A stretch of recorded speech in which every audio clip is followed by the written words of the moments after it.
सकट चौथ व्रत की आप सभी भक्तों को शुभकामनाएं।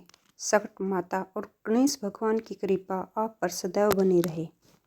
माघ मास की कृष्ण पक्ष की चतुर्थ तिथि 6 जनवरी 2026 को है। इस व्रत को सकट चौथ भी कहा जाता है। इसे तिलकुटा चौथ भी कहते हैं।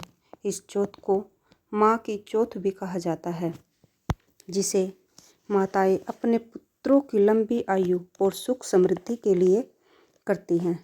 सकट चौथ का व्रत और इसकी कथा आपको सुनाते हैं। प्राचीन समय की बात है। एक नगर में एक साहूकार रहता था। उसके 7 पुत्र थे, परंतु दुर्भाग्यवश सभी पुत्र कम आयु में ही मृत्यु को प्राप्त हो जाते थे। साहूकार की पत्नी बहुत दुखी रहती थी। वह प्रतिदिन ईश्वर से प्रार्थना करती थी कि उसे यह दुख क्यों सहना पड़ रहा है।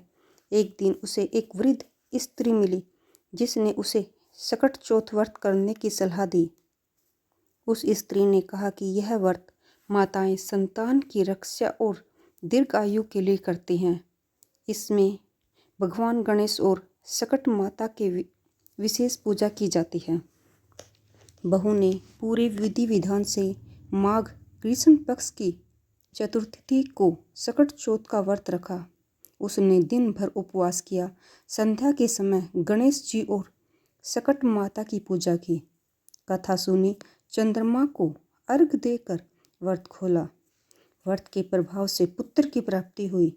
वह पुत्र स्वस्थ, बुद्धिमान और दीर्घायु हुआ। इसके बाद उस नगर में और भी स्त्रियों ने यह व्रत करना शुरू किया।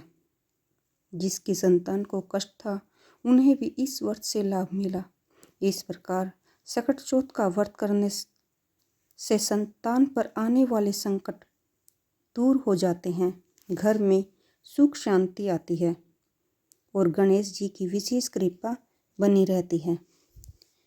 तो इस प्रकार उस नगर में सभी स्त्रियों ने सकट चौथ माता का व्रत करना आरंभ किया और सभी के पुत्रों को सुख संपत्ति और धन संपदा की प्राप्ति हुई। इस प्रकार सकट चौथ माता के व्रत का प्रचलन की प्रथा स्टार्ट हुई। सकट चौथ व्रत आप सभी के लिए सुखदायी और मंगलकारी हो। तो इसी प्रकार आप सभी सकट चौथ का व्रत करें और अपने घर में सुख शांति का आगमन करें। तो सभी बोलेंगे गणेश महाराज की जय, सकट माता की जय। तो इसी प्रकार आप मेरे चैनल भक्ति भाव सागर को सब्सक्राइब करें और मेरी वीडियो को लाइक करें। अगर कथा में कोई त्रुटि हो तो क्षमा करें। कृपया करके चैनल को सब्सक्राइब जरूर करें और भक्ति भाव सागर चैनल से जुड़े रहें।